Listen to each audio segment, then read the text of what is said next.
이재명 더불어민주당 대표가 내일부터 격주로 법정에 서게 됩니다. 지난 대선 과정에서 허위 사실을 말한 혐의로 재판을 받기 위해서입니다. 취재기자 연결해서 이야기 들어봅니다. 신선재 기자. 네, 서울중앙지검에 나와 있습니다. 검찰이 이재명 대장동 의혹으로 이재명 대표를 곧 불구속 기소할 것으로 보이는 가운데 이 대표는 내일부터 법정에 출석해 재판도 받습니다. 선거법 위반 혐의로 지난해 9월 재판에 넘겨졌기 때문인데요.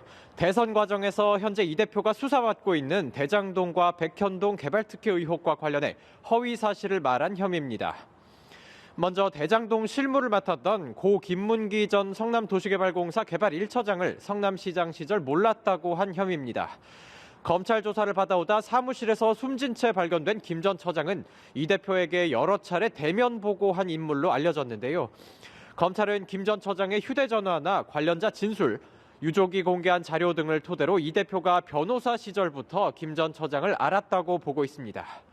이 대표는 2015년 백현동 한국식품부지연구원 부지 용도를 높여 개발이 가능하도록 만들어서 민간업자들이 막대한 이익을 챙기도록 한 의혹도 받는데요.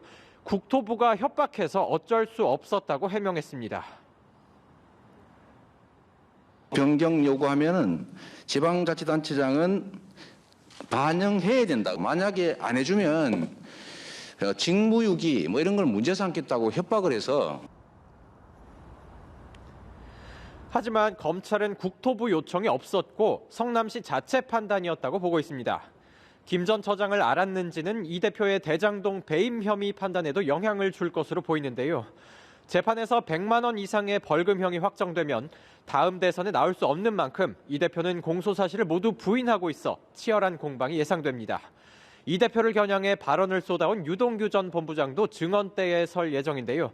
재판은 격주로 금요일마다 열리게 됩니다.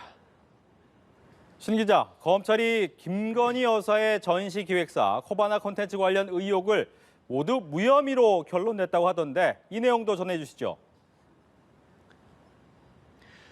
네, 그렇습니다. 검찰은 오늘 김건희 여사의 전시기획사 코바나 콘텐츠의 대기업 협찬 의혹을 최종 무혐의 처분했습니다. 앞서 윤석열 대통령과 김 여사는 코바나 콘텐츠가 주관한 4건의 전시회와 관해 청탁금지법 위반 등으로 고발됐었죠. 코바나 콘텐츠는 윤 대통령이 대구고검 검사, 서울중앙지검장, 검찰총장 시절 전시회를 주관해 각각 대기업 9곳과 10곳, 17곳의 협찬을 받았습니다. 수사나 재판의 편의를 바라고 대거 협찬한 것 아니냐며 한 시민단체가 고발한 건데 검찰은 부정한 청탁이나 대가성이 없었다면서 증거 불충분으로 불기소 결정한 겁니다. 통상적인 공연, 전시 협찬과 다르지 않고 협찬 대가로 이뤄진 건 전시 입장권이나 홍보물 제작뿐이었다고 검찰은 판단했습니다. 당시 일부 기업이 수사를 받고는 있었지만 부당한 외압은 없었다고도 설명했습니다. 검찰은 김 여사에 대해 2차례 서면 조사만 했는데 기업과 실무자에 대한 강제 수사와 김 여사 답변서로 사실관계를 충분히 확인했다는 입장입니다. 고발인 측은 살아있는 권력에 면죄부를 줬다면서 반발했는데요. 처분에 대한 이의제기 절차를 밟겠다고 밝혔습니다. 한편 검찰은 김 여사가 도이치모터스 주가 조작에 돈을 댔다는 의혹도 신속하게 수사하겠다고 했습니다. 지금까지 서울중앙지검에서 전해드렸습니다.